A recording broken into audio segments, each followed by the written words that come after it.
नमस्कार।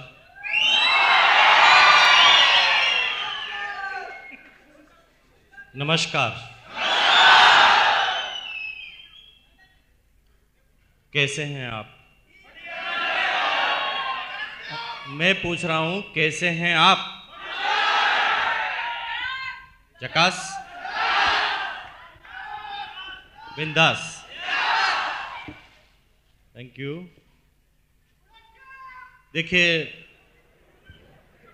सिर्फ इस पूरे हिंदुस्तान में जो पिछले 33 इयर्स से मैंने अपनी ज़िंदगी को जिया है, पिछले 6 साल और 4 महीने से आरसीएम बिजनेस को जिया है। ये तो सिर्फ आरसीएम के ही डिस्ट्रीब्यूटर हैं, वही रॉयल्टी एचीवर और टेक्निकल एचीवर है जिनसे पूछा जाता है कैसे हैं आप, तो बोलते हैं झकास, बिंदास, मजा आ रहा है, फाइन। लेकिन इस हॉल के बाहर चले जाइए,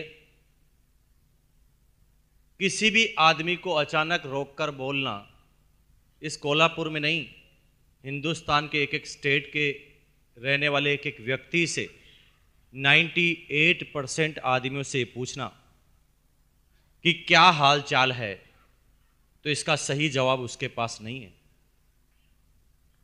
जब उसे कहा जाता है कि क्या हाल चाल है, तो वो सिर्फ ऐसे हाथ हिलाता है,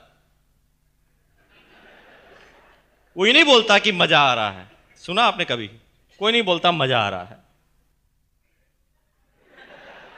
ठीक है, चल रहा है, कोई कहता गुजर रहा है, कोई कहता कट रही है,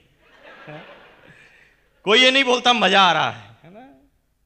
देश का प्रधानमंत्री भी नहीं बोलता मजा आ रहा है, राष्ट्रपति भी बोलता नहीं मजा आ रहा है, सारे जितने भी मिनिस्टर हैं किसी ने भी नहीं बोला मजा आ रहा है, कलेक्टर भी नहीं बोलता मजा आ रहा है, एसपी भी बोलता नहीं है मजा आ रहा है, और चपरासी भी नहीं बोलता मजा आ रहा है, क्लर्क भी नहीं बोलता मजा आ रहा है, टीचर भी नहीं बोलता मजा आ रहा है, डॉक्टर, इंजीनियर, चार्टर्ड भी बोलता है मजा नहीं आ रहा, और इस हिंदुस्तान के किसानों को भी मजा नहीं आ रहा। लेकिन आरसीएम के डिस्ट्रीब्यूटर से पूछते हैं क्या हाल चाल है? आप गौर नहीं कर रहे हैं इस बात पर, ऐसा क्यों है? किसी से भी पूछ ले, राह चलते हुए किसी भी आदमी से पूछ ले कि क्या हाल चाल है, वो सही जवाब नहीं देगा। और यहां पर भी जो लोग जवाब नहीं दे रहे हैं, तो आप शकल देख लेना, वो आरसीएम के डिस्ट्रीब्यूटर नहीं होंगे।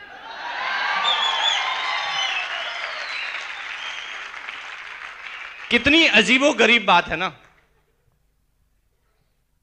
सब आदमी लोगों को यह बताते हैं कि मैं जिस काम को कर रहा हूं वो संतुष्ट हूं, लेकिन अंदर ही अंदर जब भी वो अपना एक क्वेश्चन अपने ही जीवन से, अपने ही दिमाग से पूछता है कि क्या तुझे मजा आ रहा है, तो अंदर से जवाब आता है नहीं बेटा, जिस काम के लिए तू पैदा हुआ वो काम तू नहीं कर रहा, चाहे तू भी डॉक्टर बन गया है। और तभी मिस्टर सतीश पंडित ने, नाम सुना कितने आदमी ने सतीश पंडित का? Very good. मिस्टर सतीश पंडित जो एक जनक, एक अवतार इस बिजनेस में हुए, उन्होंने जब टेक्निकल पर वो पहुंचे थे, वो मेरी ग्रेट डाउनलाइन में से एक थे, और जब वो टेक्निकल पर पहुंचे थे तो उन्होंने मुझे एक कविता लिखकर, शिमला के अंदर हमारी टेक्निकल अचीवर्स की मीट थी, उसके अंदर उन्होंने मुझे वो कविता गिफ्ट दी थी, और उस कविता का शीर्षक था आराम कर, और उसकी चौथी पंक्ति में उन्होंने लिखा था, तू जिसे चाहता उसे चाहता नहीं, इस झूठ से न खुद को परेशान कर, आराम कर। तू जिसे चाहता उसे चाहता नहीं, इस झूठ से न खुद को परेशान कर, आराम कर। कहने का मतलब क्या है?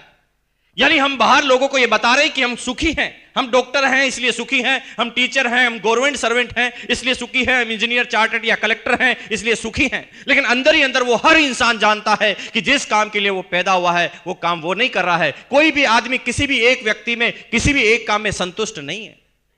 कलेक्टर भी संतुष्ट नहीं है, इस देश का प्रधानमंत्री भी संतुष्ट नहीं है, आम नागरिक भी संतुष्ट नहीं है, किसान भी संतुष्ट नहीं है, इंजीनियर, डॉक्टर, चार्टर्ड, टीचर, कोई भी एक वर्ग ऐसा नहीं है जो संतुष्ट हो। और हर वर्ग को ऐसा लगता है कि सामने वाला आदमी मेरे से ठीक है।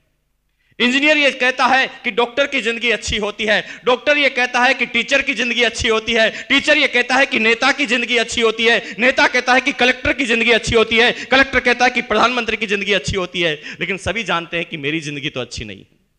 कितनी अजीबोगरीब बात है, क्योंकि संतुष्टि एक ऐसा शब्द है जो एक इंसान को जब वो आम जीवन जीता है तो उसे किसी भी एक क्षेत्र में सारी संतुष्टि एक साथ नहीं मिलती। एक बहुत बड़ा बिजनेसमैन है कोल्हापुर का, माफ कीजिए, उसके पास पैसा है, पैसा तो उसके पास है। आज उसके पास 2 शोरूम है, वो 2 लाख रुपए पर मंथ कमाता है या 4 लाख रुपए पर मंथ कमाता है। लेकिन जब वो अपने काम को बढ़ाएगा, 2 से 4 शोरूम करेगा, तो पैसा कम हो जाएगा कि बढ़ जाएगा? पैसा बढ़ जाएगा उसका। ज्यादा काम करेगा, पैसा उसके पास बढ़ जाएगा। लेकिन दोस्तों, मेरी बात का जवाब देना, क्या पैसा बढ़ जाएगा तो टाइम भी उसके साथ बढ़ जाएगा? पैसा जो जो बढ़ता जाएगा, उसके टाइम की कमी उसको सताने लगेगी। वो और ज्यादा बिजी हो जाएगा जैसे जैसे उसके पास पैसा आता जाएगा। माफ कीजिए, इस कोल्हापुर के रिक्शे वाले के पास टाइम तो बहुत है, पैसा नहीं। यहां के बिजनेसमैन के बाद पैसा तो बहुत है लेकिन टाइम नहीं, और सिक्योरिटी का तो लेना ही देना नहीं, दूर दूर तक नहीं। कोल्हापुर में उसका शोरूम है, जिस दिन कोल्हापुर में कर्फ्यू लगता है उसका शोरूम नहीं चलता। यस और नो? जिस चीज का वो बिजनेस करता है, जब वो आउट ऑफ फैशन हो जाती है तो भी उसका शोरूम बंद हो जाता है। जिस दिन उसका मैनेजर और कर्मचारी हड़ताल कर देते हैं तो भी उसका शोरूम बंद हो जाता है। यानी कल की कोई भी सिक्योरिटी उसके पास नहीं है। लेकिन प्यार, सम्मान, पैसे से केवल संतुष्टि नहीं मिलती दोस्तों। ये संतुष्टि के एक छोटे छोटे पार्ट्स हैं। अगर ये सारी चीजों को एक साथ मिलाया जाए, प्यार, सम्मान, इज्जत, दौलत, शोहरत, सर्कल और सिक्योरिटी, तो कहीं जाकर बनती है संतुष्टि। और ये सारी चीजें दुनिया के किसी भी फील्ड में एक जगह पर नहीं मिलती सिवाय आरसीएम बिजनेस के।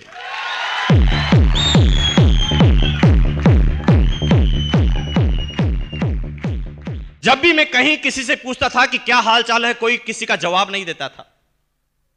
लेकिन आज ये लड़का जो आपके सामने खड़ा है, 244 रुपए से इस बिजनेस से सफर चालू किया था और आज 15.5 लाख रुपए से भी ज्यादा की इनकम इस बिजनेस से मेरे पास पर मंथ की आती है। लेकिन बात पैसों की नहीं है। मैं जानता हूं पैसा तो कोल्हापुर के कितने ही सेठ हैं जो मेरे से ज्यादा कमाते हैं। 6.25 साल पहले इस लड़के को जब एक स्कूटर खरीदना था ना, तो 4 आदमी से 1500 रुपए उधार लेने पड़े थे। मैं क्यों बोल रहा हूं ये सारी बातें? क्या फर्क पड़ सकता है आपके जीवन पर? यस, मैं आज उसी की तरफ इशारा करने के लिए आया हूं। माफ कीजिए, आपके कोल्हापुर में बहुत सारे व्यापारी होंगे जिनके पास जो पैसा मेरे पास आता है उससे कहीं गुना ज्यादा महीने का पैसा वो कमाते होंगे। आई नो वेरी वेल, मैं जानता हूं अच्छी तरह से। लेकिन उसके पास पैसा तो बहुत है, लेकिन क्या मेरी तरह उसके पास समय है? क्वेश्चन पूछना एक दिन उससे जाकर कि भैया, मुकेश कोठारी 3 महीने के लिए स्विट्जरलैंड घूमने जा रहा है, क्या आप उसके साथ चलना पसंद करेंगे? वो कहेगा मरने की फुर्सत नहीं है, कौन से घूमने की बात कर रहे हैं आप? क्या अजीबोगरीब इत्तेफाक है। उसके पास पैसा तो बहुत है लेकिन टाइम उसके पास बिल्कुल नहीं। लेकिन मेरे पास पैसों के साथ साथ टाइम भी पैदा हुआ। शुरू के 3 साल मैं मानता हूं कि मेरे पास टाइम नहीं था, क्योंकि सतीश पंडित ने उसी कविता की 6ठी लाइन में लिखा था, इश्क मांगे कदम कदम कुर्बानियां, कुछ देर के लिए कुछ लज्जतें कुर्बान कर आराम कर। इश्क मांगे कदम कदम कुर्बानियां। इश्क मतलब जो भी नया काम आप कर रहे हैं, नया काम जो आप करने जा रहे हैं, जिसमें आप सफल होना चाहते हैं, जिसमें आप नंबर 1 जाना चाहते हैं, जहां पर भी आप नया काम करेंगे वहां पर आपको कुर्बानियां देनी पड़ेगी। बिना कुर्बानियों के आप नंबर 1 तक नहीं जा सकते। मुझे पता है कि शुरुआती 3 साल में जब इस बिजनेस हमने और हमारी अपलाइन ने चालू किया, मैं महीने में 25-25 दिन अपने घर से बाहर रहा करता था। सिर्फ एक मिशन, एक जज्बा, एक जुनून मेरे अंदर था। समझने वाले नहीं थे मैं समझाने के लिए, लेकिन फिर भी तैयार था। नहीं समझते थे लोग बाग, लेकिन 3 साल तक लगातार पूरे हिंदुस्तान में दौड़ लगाई और फिर मेरे पास पैदा होना चालू हुआ समय।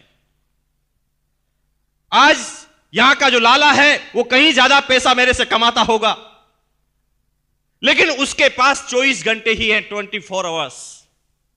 लेकिन मेरे पास 24 घंटे थे। मैंने 2 डाउनलाइन बनाई, ए और बी। दोनों ने इस बिजनेस में 1-1 घंटा काम अपने लिए करना चालू कर दिया। तो वो काम मेरे लिए भी तो हो गया। तो 24 और 2, मेरे पास कितने घंटे हो गए? 26। उसके पास 24 ही थे। यहां के लाला के पास जिंदगी भर 24 ही घंटे रहेंगे, मेरे पास हो गए 26। और तब इस घंटों की गणित को मैंने समझा और काम करना चालू किया। आज हिंदुस्तान में 60 लाख से ज्यादा डिस्ट्रीब्यूटर मेरी डाउनलाइन में है। 60 लाख, 60 लाख। अब थोड़ा अंदाज लगाना दोस्तों, थोड़ी गणित लगाना। 60 लाख आदमी आरसी बिजनेस में 1 मिनट भी सोचे, करे नहीं। करना में तो आदमी का हार्ट अटैक हो जाएगा। मैं करने की बात नहीं कर रहा हूं, मैं काम की नहीं बात कर रहा हूं। अगर 60 लाख आदमी आरसीएम बिजनेस के बारे में एक दिन में 1 मिनट भी सोचे, तो मेरे पास एक दिन के 60 लाख मिनट हैं। क्या यहां के लाला के पास है? पूछना जाकर।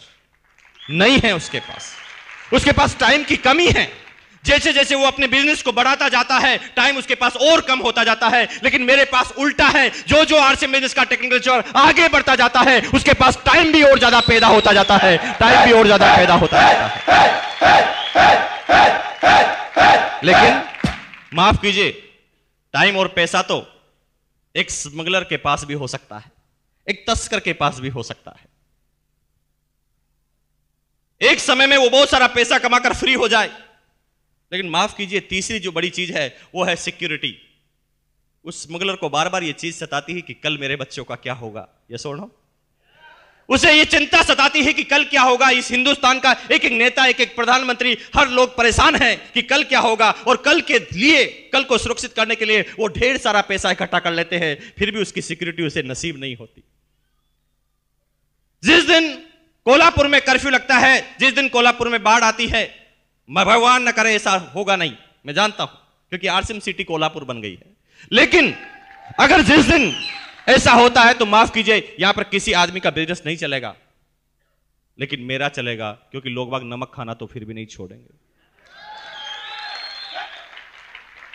वो किसी एक चीज का व्यापार करते हैं तो इसलिए हो सकता है कि उसके एक चीज की जिस दिन आउट ऑफ सप्लाई होगी, एक चीज जिस दिन आउट ऑफ फैशन होगा, तो हो सकता है उसका बिजनेस नहीं चले।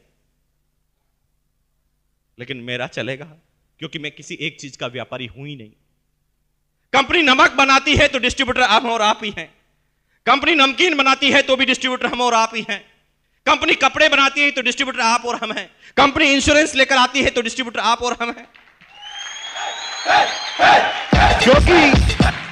क्योंकि एक बिजनेस तो चलता नहीं, एक आइटम के ऊपर तो हम बिजनेस नहीं कर रहे हैं ना। गुड मॉर्निंग से गुड नाइट 300 प्रोडक्ट हैं, इसलिए सिक्योरिटी ज्यादा है। कल क्या होने वाला है, क्योंकि मैं किसी एक आदमी पर डिपेंड नहीं हूं। हो सकता है इस सिटी का लाला जो है बहुत सारे पैसा कमाता है, बहुत बड़ी फैक्ट्री उसके पास है, लेकिन जिस दिन सारे मजदूर हड़ताल कर देंगे, क्या उसकी फैक्ट्री चलेगी? लेकिन मेरी फैक्ट्री में तो कोई मजदूर होता ही नहीं दोस्त। यहां पर तो सारे के सारे सेठ होते हैं, और सेठ अपने काम को बंद करना पसंद नहीं करते। हेलो,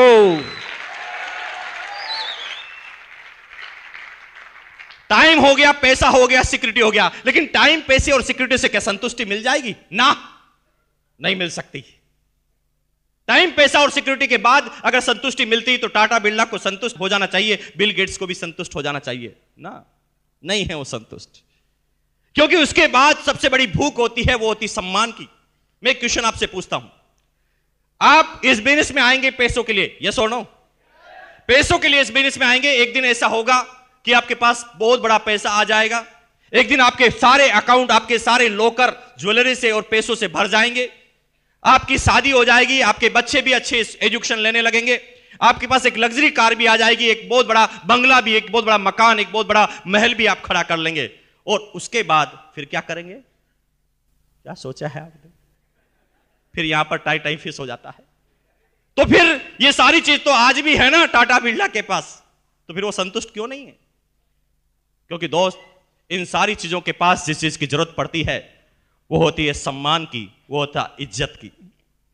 फिर उन आदमियों को यह महसूस होता है कि नहीं, समाज में मेरा नाम होना चाहिए, नंबर 1 पर जाना चाहूंगा, लोग बाग मेरी इज्जत करना चाहिए, मैं जिस भी मोहल्ले से निकलूं लोग बाग ये इशारा करना चाहिए कि वो सेठ जा रहा है।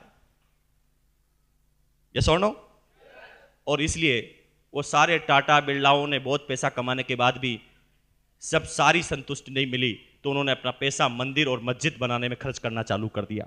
बिरला मंदिर बिरला जी को थोड़ी बिठाया मंदिर में, वो तो भगवान का मंदिर था ना, वो तो भगवान का मंदिर था, लेकिन मंदिर का नाम रखा बिरला मंदिर।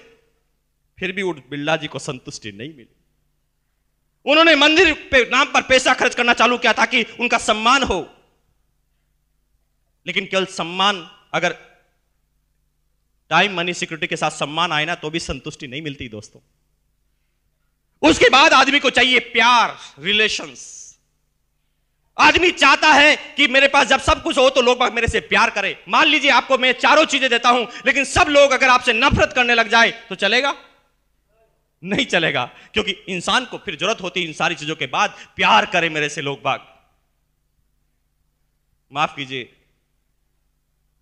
इस कोल्हापुर के लाला के पास ये है क्या? अरे लाला लाखों कमा रहा है इस कोल्हापुर का, फिर भी गालियों पे गालियां खाता जा रहा है। लेकिन क्या है इस बिजनेस में, जो आरसीएम का चेक जब 500 का आता है तो भी लोग वक्त तालियां बजाते हैं, तालियां खींच खींच कर मार रहे हैं 500 के चेक पर।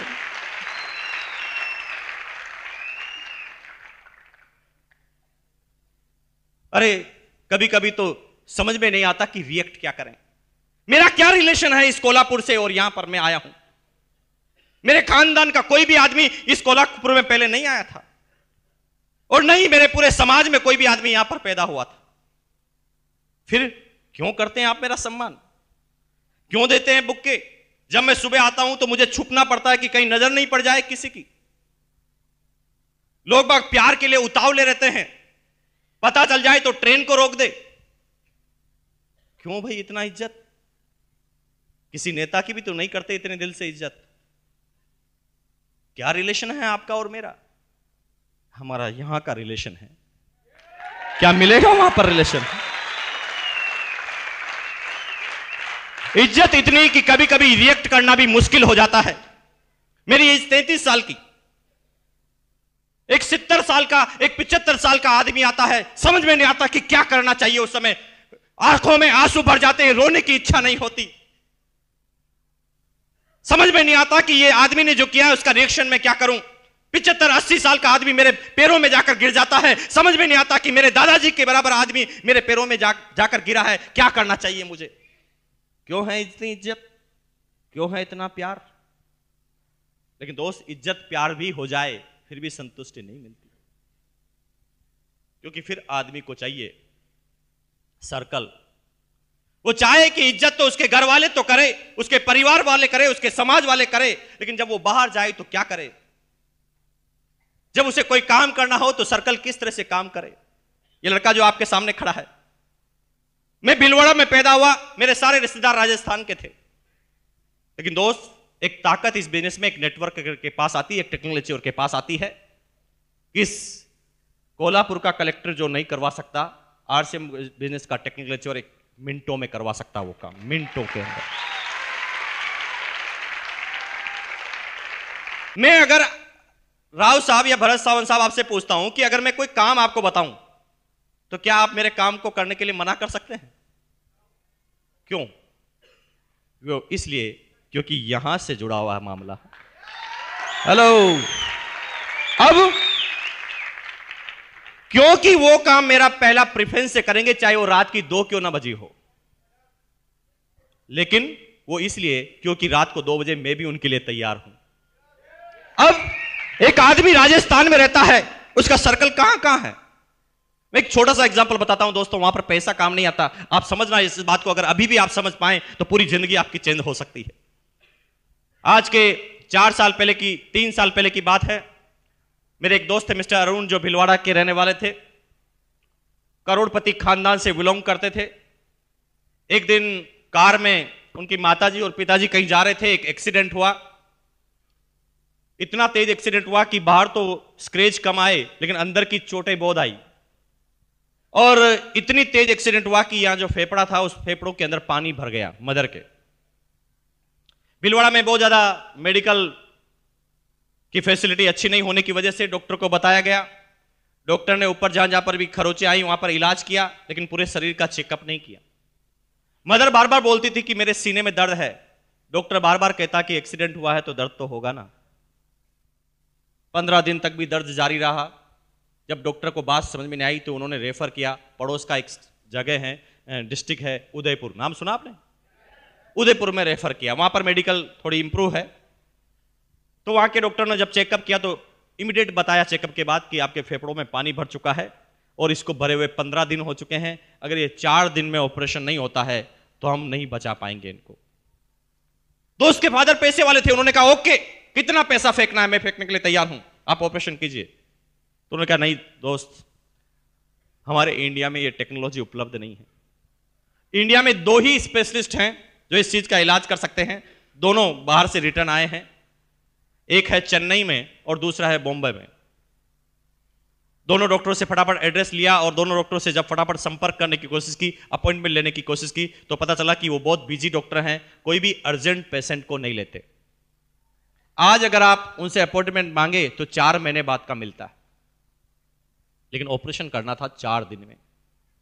मेरे दोस्त के फादर इतने पैसे वाले थे कि वो उस एक ऑपरेशन पर 1 करोड़ रुपए भी खर्च कर सकते थे, लेकिन उनका पैसा अब काम नहीं आ रहा था। वो लाचार थे, पैसा उनके पास बहुत सारा था लेकिन अब काम नहीं हो पा रहा था। उस समय मेरा जाना वहां पर हुआ, मेरे पास भी कोई इलाज नहीं था, लेकिन जब मुझे पूरी बात उन्होंने बताई तो मैं भी परेशान हो गया कि क्या करना चाहिए, इसका क्या इलाज है। तो मेरे दिमाग ने अचानक थोड़ा सा काम करना चालू किया। मैं कंपनी में गया, आरसीएम बिजनेस, क्योंकि भिलवाड़ा की कंपनी है, मैं कंपनी में गया। मैंने वहां के क्लर्क को एक आइडिया दिया, मैंने कहा भैया मेरी डाउनलाइन में जितने भी आदमियों के नाम के आगे DR लिखा हुआ है, डॉक्टर लिखा हुआ है, उसकी एक लिस्ट चाहिए मुझे। उन्होंने फटाफट एक प्रोग्राम लिखा, इंटर दबाया और सारे डॉक्टर की लिस्ट मेरे सामने आ गई। मैंने कहा ये बात में मैं एक्सपर्ट नहीं हूं, मैं कोई राय नहीं दे सकता, हो सकता है कोई डॉक्टर मुझे इस बात की राय दे पाए। पहले ही नंबर पर आया डॉक्टर दवे, हिम्मतनगर, गुजरात। उनका नाम सुनते ही मैं समझ गया उस आदमी को मैं जानता था। मैंने फटाफट डॉक्टर दवे को फोन लगाया। फोन लगाकर जब मैंने पूरी हिस्ट्री बताई, और हिस्ट्री बताने के बाद मैंने चेन्नई के जो डॉक्टर थे, उनका नाम मुझे अब ठीक से याद नहीं है, मैंने उनका नाम बताया। उन्होंने आश्चर्य से कहा अरे वापस बोलना, क्या नाम बताया आपने? मैंने जब वापस नाम बताया तो उन्होंने कहा ऐसा है कि इतना अर्जेंट मामला है तो मैं अहमदाबाद से मुंबई आता हूं, मुंबई से चेन्नई की फ्लाइट पकड़ता हूं और आप सीधे अपनी मदर को लेकर चेन्नई पहुंचिए। मैंने कहा डॉक्टर साहब इतने कॉन्फिडेंस से आप कैसे बोल सकते हैं? हम 10 बार बात कर चुके हैं, वो डॉक्टर बात करने तक के लिए तैयार नहीं होता, 4 महीने बाद की वो डेट देता है, वो कहता है कि अर्जेंट पेशेंट में लेता ही नहीं। आप इतना कॉन्फिडेंस से कैसे कह सकते हैं? वो कहते हैं भैया तुम इस बात की चिंता मत करो, तुम लेकर आओ, क्योंकि he is my class fellow, मुझे मना ही नहीं कर सकता हो। हेलो, यहां पर नहीं हो रहा था पैसों से काम। माफ कीजिए, किसके पास पैसा है जो इसको काम को करवा पाए? एक इंसान को सच्ची संतुष्टि जब मिलती है जब ये सारी चीजें एक साथ एक फील्ड में अवेलेबल हो। माफ कीजिए, इस दुनिया में तो अभी कोई ऐसा फील्ड पैदा नहीं हुआ जो प्यार, सम्मान, इज्जत, दौलत, शोहरत, सिक्योरिटी और सर्कल सारी चीजें एक साथ ला कर दे। वो सिर्फ मिलती है आरसीएम के टेक्निकल अचीवर को। वो सिर्फ एक व्यक्ति को मिलती है जो आरसीएम बिजनेस के टेक्निकल अचीवर को मिलती है। और इसीलिए जब उसे कहा जाता है कि क्या हाल चाल है आपके, तो कहता झकास, बिंदास, मजा आ रहा है। नहीं बोल पाता एक आम आदमी मजा आ रहा है, लेकिन एक आम आदमी से हटकर एक टेक्निकल अचीवर बनता है जब उसे कहता है कि मजा आ रहा है। मैं आज आपसे क्या बात करूं, किस विषय पर बात करूं, मेरी आज सही मायनों में कहें दोस्तों मेरी कोई तैयारी नहीं है। आप ही बता सकते हैं तो बता दीजिए कि किस विषय में बात कर लें। जिस विषय में कहोगे उसी विषय में चल पड़ेंगे दोस्तों। आपके जो भी विषय जिंदगी के छूटे हुए बता दो आज मुझे, क्योंकि आज मैं बड़ा खुश हूं और जो भी बात करेंगे ना वो यहां से करेंगे। अभी कुछ आदमी कहते हैं यार अब आ गए हो, अब कुछ बता ही दो, हिंट दे दो ताकि हम भी समझ जाएं। आप सब लोग चाह रहे हैं कि थोड़ा आरसीएम के बारे में बता दो और हमारे सामने जो हमारे साथ जो आदमी आए वो समझ जाए और आपके डिस्ट्रीब्यूटर बन जाए, है ना? यही तो चाहते हैं। हम बात करते हैं इसके बारे में, है ना? लेकिन आप चाहते जो हैं वो गलत चाहते हैं, वो सही नहीं चाहते। एक आदमी, हंसी मुझे तब आती है जब 6.25 साल से जब लगातार वो इस बिजनेस को चलते हुए देखता है, फिर भी कहता है कि थोड़ा हमें समझा दो। क्या समझाएं आपको? अरे समझाना उस दिन पड़ता था जब 4 आदमी भी सेमिनार में नहीं आते थे, इस पूरे बिजनेस में 4 डिस्ट्रीब्यूटर भी नहीं थे। अभी हिंदुस्तान में न तो कोई स्टेडियम है और हिंदुस्तान में नई कैसा एडिटोरियम है जहां पर आरसीएम की सेमिनार एक बार में की जा सके। एक डिस्ट्रीब्यूटर से कहानी चालू हुई, 60 लाख डिस्ट्रीब्यूटर तक ये कहानी पहुंच गई, फिर भी आप कहते हैं कि थोड़ा समझा दो, अभी समझ में नहीं आ रहा है। अरे समझाना उस समय पड़ता था ना जब आरसी मिनट्स का एक पेंट पीस आता था किट के अंदर, उस समय समझाना पड़ता था कि ये बिजनेस क्या है। आज गुड मॉर्निंग से गुड नाइट 300 से ज्यादा प्रोडक्ट है आपके पास, फिर भी आप कहते हैं कि थोड़ा हिंट तो दे दो। क्या समझाऊं आपको? अरे समझाना उस समय पड़ता था जब गुजरात में डिस्ट्रीब्यूटर बनाना था तो भिलवाड़ा से किट लेकर आनी पड़ती थी, क्योंकि पूरे हिंदुस्तान में आरसीएम का एक ही शोरूम राजस्थान में होता था। अब एक से कहानी चालू हुई, आज हिंदुस्तान में 10,000 हो गए, फिर भी आप कहते थोड़ा तो समझा दो, आ ही गए हैं तो समझा दो। क्या समझाऊं मैं आपको? 80 से ज्यादा डिपो हिंदुस्तान के सारे राज्य, 60 लाख डिस्ट्रीब्यूटर, एक प्रोडक्ट से कहानी चले गई 300 प्रोडक्ट के ऊपर। हिंदुस्तान में 40 से ज्यादा करोड़पति, 850 से ज्यादा टेक्निकल अचीवर, 3,500 से ज्यादा रॉयल्टी अचीवर, हजारों और लाखों आदमी, हजारों रुपए पर मंथ कमाने वाले आदमी सारी बात जानते हैं, फिर भी कहते हैं थोड़ा तो बहुत समझा दो, आ गए हैं। क्या समझा दूं मैं आपको? अरे जिंदगी भर वो नमक खाते आए ना 9 रुपए किलो का, triple refined iodise ISI mark का साल्ट, नाम लेने की जरूरत नहीं है। जिंदगी भर वो 9 रुपए किलो का नमक खाते आए, अब वही नमक आपको 7 रुपए किलो में मिले triple refined iodise ISI mark के साथ, और 7 रुपए मिलने के बाद भी उसके बिजनेस वॉल्यूम का 41% वापस मिले, फिर भी आप कहते हैं थोड़ा तो समझा दो ना। क्या समझाऊं मैं आपको? क्या बाकी रह गया समझाने को? जिंदगी भर नहाते आए ना उस 13 रुपए के साबुन से, हीरोइने बोलती आई कि मेरे रूप का राज, मेरे गोरेपन का राज, उसका कुत्ता गोरा हो गया, हम तो नहीं हुए। हम तो उसी इंतजार में अभी बरसों से, जन्मों जन्मों से उस साबुन को लगाते आ रहे हैं, हम तो नहीं हुए ना गोरे। जिंदगी भर लौटते हुए आ गए वो आदमी आपको, अब वही साबुन 70% टीएफएम में 100 ग्राम में, पहले आप 13 रुपए का जिंदगी भर खरीदते आए, अब वही साबुन आपको 8.5 रुपए में मिले, और उसके बाद उसके बिजनेस वॉल्यूम का भी 41% वापस मिले, और आप कहते थोड़ा सा समझा दो। अब आए गए तो थोड़ा तो हिंट दे दो। अरे दोस्त, ये तो वही बात हो गई ना, सतीश पंडित अपनी टेप में नहीं बोलते थे, एक आदमी के पास ऐसा एक थैला था, उसने सामने वाले से कहा, भाई साहब मेरे पास जो ये थैला है, क्या आप ये बता सकते हैं कि इस थैले में क्या है? और अगर आप ये बता दें कि इस थैले में क्या है तो इस थैले में जितने भी केले हैं तुम्हें इनाम। कुछ लोगों को कल तक समझ में आ जाएगी।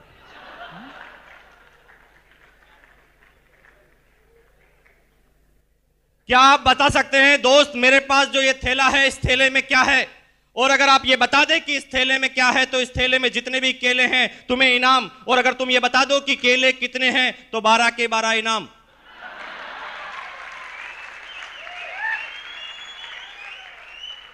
दोस्तों प्रॉब्लम यहां पर नहीं है, प्रॉब्लम इस जगह पर नहीं है, प्रॉब्लम इस जगह पर है कि कुछ लोग ये सारी बात सुनने के बाद भी ऐसे दिमाग लगाते हैं।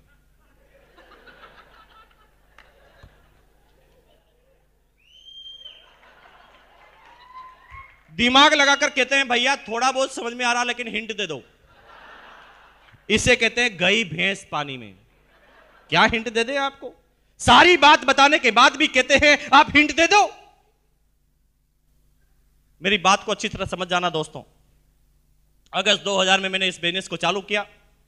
2001 में झालावाड़ राजस्थान के एक सेमिनार में मेरी एक टेप रिकॉर्ड की गई। उस टेप का नाम था मेहनत रंग लाई। अभी वो टेप मार्केट में अवेलेबल नहीं है क्योंकि उस समय मैं ढंग से बोलना भी नहीं आता था, है ना? लेकिन जो शुरुआती डिस्ट्रीब्यूटर हैं सब लोगों ने उस टेप को सुना होगा, और वो 2000 की टेप अभी भी अवेलेबल है कंपनी के रिकॉर्ड में, और मेरे पास भी उसकी कॉपी है। उस टेप में 2001 में जब कंपनी का एक प्रोडक्ट था शूटिंग, उस समय बोला था कि भैया समझ जाओ, हिंट देता हूं तुम्हें, ये बिजनेस कपड़े का नहीं है, गलतफहमी में मत रहना कि कपड़े का बिजनेस है। ये बिजनेस जीवन है, जीवन बनाने का बिजनेस है।